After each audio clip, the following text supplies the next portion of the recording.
അമ്മ, ഈ വീട്ടിൽ ഒരുപാട് വെള്ളവും വൈദ്യുതിയും പാഴായി പോകുന്നുണ്ട്. ഞാൻ ഡ്രസ് ചേഞ്ച് ചെയ്തിട്ട് വരാം. എനിക്ക് കുറെ കാര്യങ്ങൾ കൂടി മനസ്സിലാവാനുണ്ട്.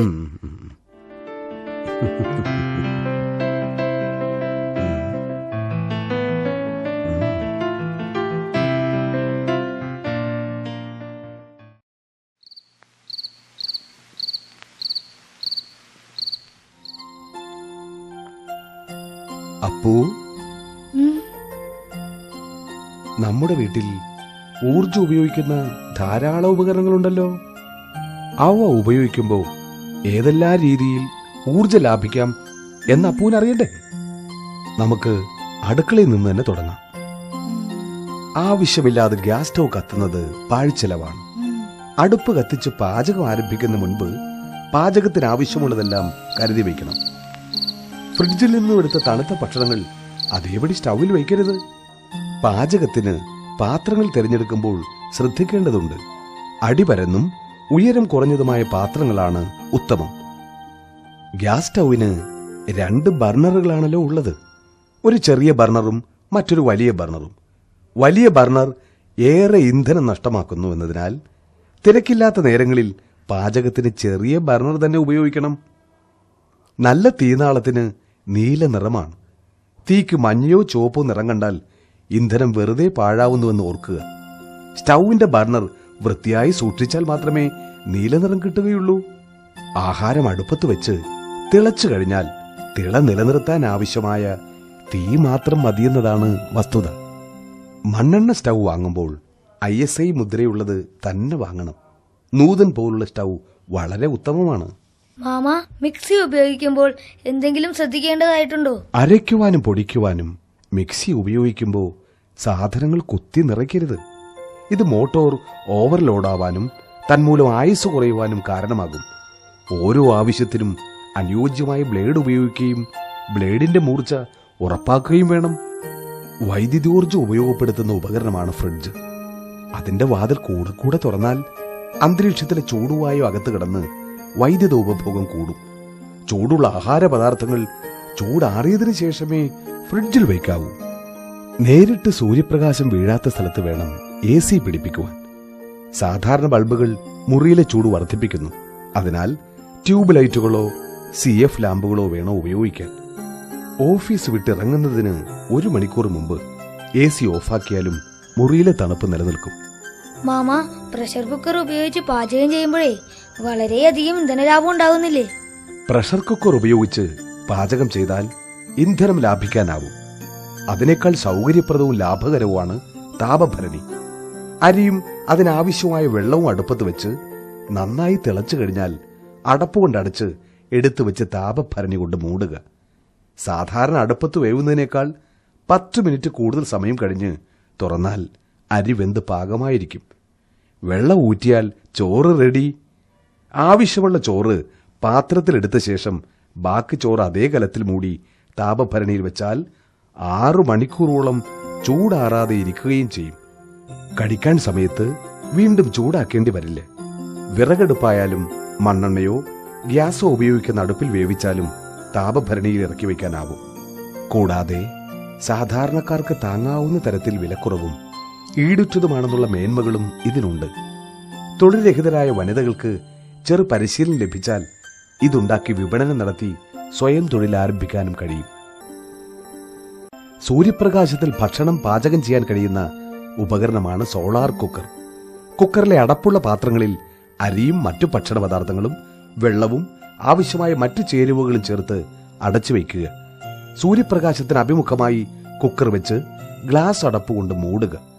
സൂര്യപ്രകാശത്തിന്റെ തീവ്രതയനുസരിച്ച് 1.5 മുതൽ 2.5 മണിക്കൂർ വരെയാണ് പാചക സമയം.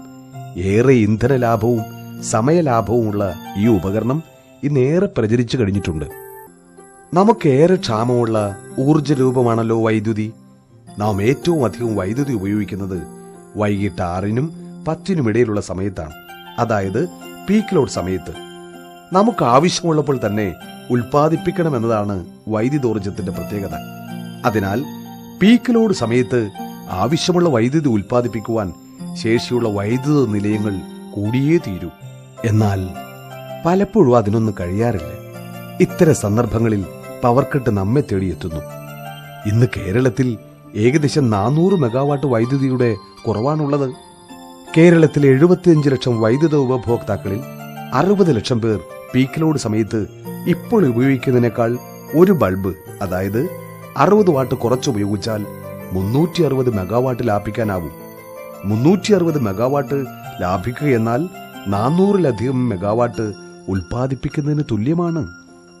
സാധാരണ ബൾബുകൾ തീരെ ക്ഷമത കുറഞ്ഞതാകയാൽ അവയ്ക്ക് പകരം ഊർജ്ജക്ഷമതയുള്ള ഫ്ലൂറസെന്റ് ട്യൂബുകളോ CF ലാമ്പുകളോ ഉപയോഗിക്കണം. വൈകിട്ട് 6-നും 10-നും ഇടയിലുള്ള പീക്ക് ലോഡ് സമയത്ത് കഴിവതും വൈദ്യുത ഉപകരണങ്ങൾ ഉപയോഗിക്കാതിരിക്കുക. ഈ സമയങ്ങളിൽ വോൾട്ടേജ് കുറവായതിനാൽ ഉപകരണങ്ങൾക്ക് ആയുസ് കുറയുമെന്നതും വസ്തുതയാണ്. ഫാനും ലൈറ്റും ടിവിയുമെല്ലാം ആവശ്യമുള്ളപ്പോൾ മാത്രം ഉപയോഗിക്കണം, അല്ലാത്തപ്പോൾ ഓഫാക്കണം. മാമ, ഈ വീട്ടിലൊക്കെ വേസ്റ്റ് ഇല്ലേ? ഈ വേസ്റ്റ് ഉപയോഗപ്പെടുത്തി ഊർജം ഉൽപ്പാദിപ്പിക്കാവുന്ന എന്തെങ്കിലും സംവിധാനമുണ്ടോ? പിന്നെ ഉണ്ടല്ലോ അപ്പു. വീടുകളിലെ മാലിന്യങ്ങൾ നമുക്കെന്നും പ്രശ്നങ്ങൾ സൃഷ്ടിക്കാറുണ്ട്.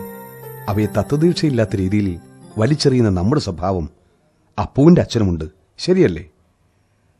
നമ്മുടെ വീടുകളിൽ നിന്ന് നാം പുറന്തള്ളുന്ന ജൈവമാലിന്യങ്ങൾ നമുക്ക് അമൂല്യമായ ഊർജ്ജം ഉൽപ്പാദിപ്പിക്കാൻ പര്യാപ്തമാണ്.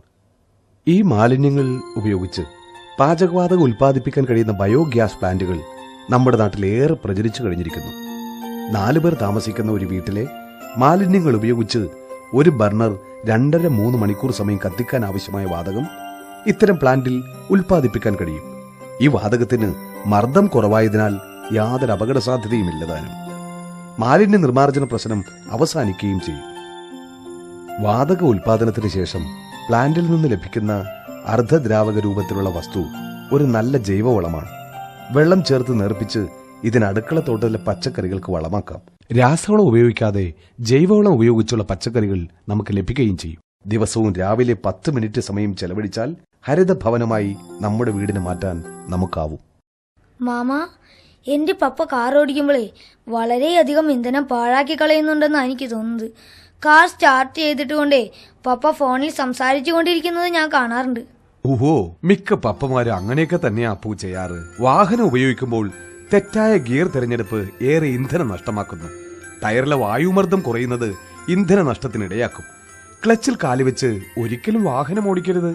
മണിക്കൂറിൽ 80 കിലോമീറ്ററിൽ പോകുന്ന ഒരു കാർ 45-50 കിലോമീറ്റർ വേഗതയിൽ പോകുന്നതിനേക്കാൾ 50% കൂടുതൽ ഇന്ധനം ചെലവിടുന്നു. ട്രാഫിക് ജംഗ്ഷനിൽ 1 മിനിറ്റിലധികം സമയം വാഹനം കാത്തുകിടക്കേണ്ടി വന്നാൽ എൻജിൻ ഓഫാക്കാനും മടിക്കരുത്. നാം പൊതുഗതാഗത സംവിധാനം പരമാവധി പ്രയോജനപ്പെടുത്തണം.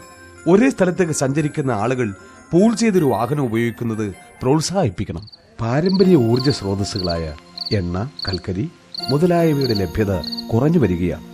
വൈദ്യുതിയുടെ ആവശ്യം വർദ്ധിക്കുന്നതനുസരിച്ച് അധിക ഉൽപാദനത്തിനും സാധ്യതകൾ കുറവാണ്. ഈ സാഹചര്യത്തിൽ പാരമ്പര്യേതര സ്രോതസ്സുകളായ സൂര്യപ്രകാശം, സൂര്യതാപം, കാറ്റ്, തിരമാല, ജൈവോർജം, ഭൂതാപം മുതലായവയെ നാം ആശ്രയിക്കേണ്ടിയിരിക്കുന്നു. പാരമ്പര്യ ഊർജ്ജ രൂപങ്ങളുടെ സംരക്ഷണത്തോടൊപ്പം പാരമ്പര്യേതര ഊർജ്ജ രൂപങ്ങളെ കണ്ടെത്തി അവ പരമാവധി ഉപയോഗിക്കേണ്ടതും പ്രധാനമാണ്. ഉദാഹരണമായി നമുക്ക് നിർലോഭം ലഭിച്ചുകൊണ്ടിരിക്കുന്ന സൂര്യപ്രകാശത്തിൽ നിന്നും ഊർജം സ്വീകരിച്ച് വെള്ളം ചൂടാക്കാനുള്ള സോളാർ വാട്ടർ ഹീറ്ററുകൾ ഏറെ സൗകര്യപ്രദവും ലാഭകരവുമാണ്.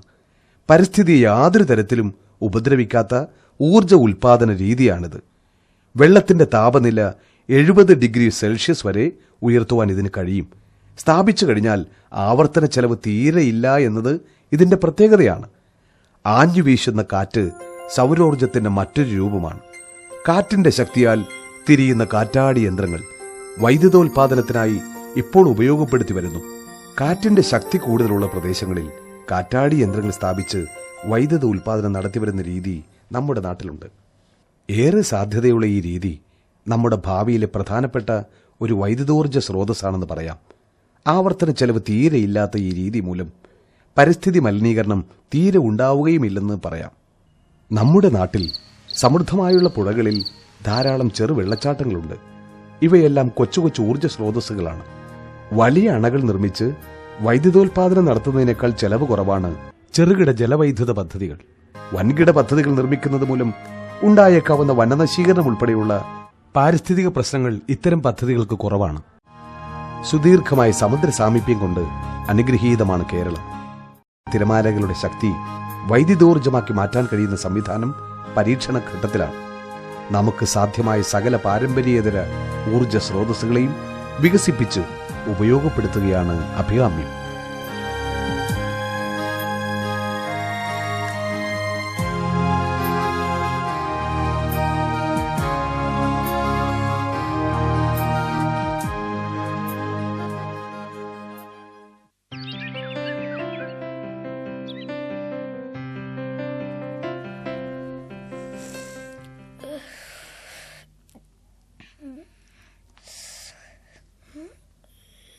Mama, energy mama.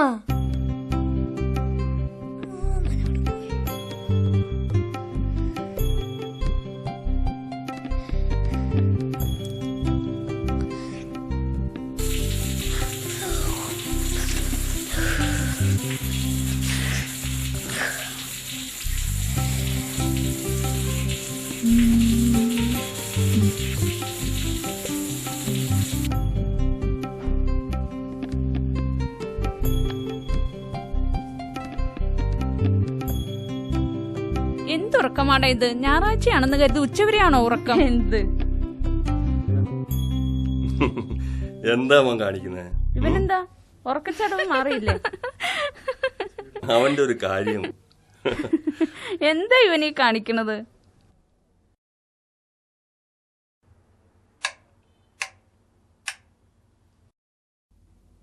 എല്ലാം അടച്ചു പൂട്ടിയിട്ടിരിക്കുക. ജെല്ലുകൾ വെച്ചിരിക്കുന്നത് വായുവും വെളിച്ചും അകത്ത് കിടക്കാനാ, അല്ലാതെ അടച്ചിട്ട് വൈദ്യുതി പാഴാക്കാനല്ല.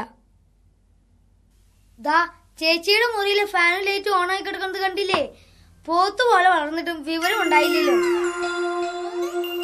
നിനക്ക് ഞാൻ വെച്ചിട്ടുണ്ടാ.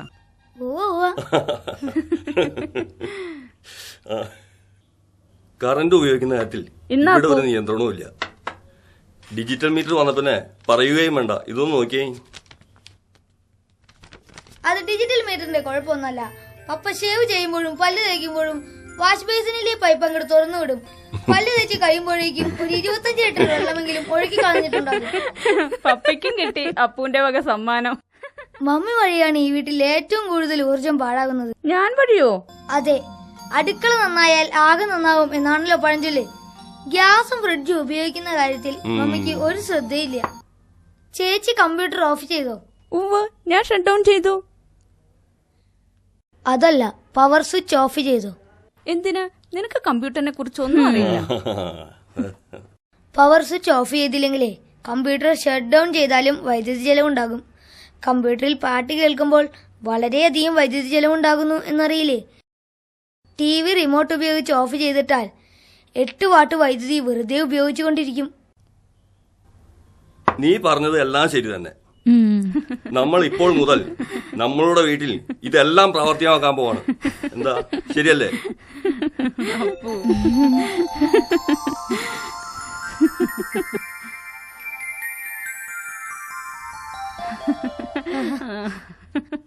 അല്ല, അതിരിക്കട്ടെ.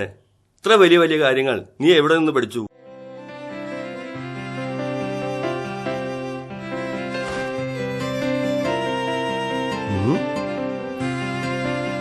ഞാൻ സ്കൂളിൽ നിന്ന് പഠിച്ചതാ. ഓഹോ.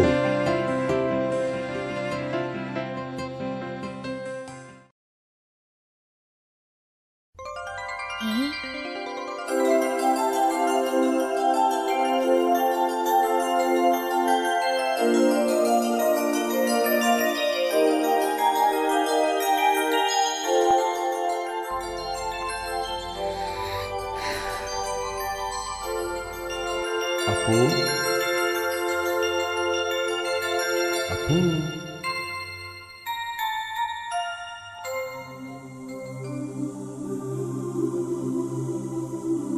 അപ്പോ അപ്പോ അപ്പോ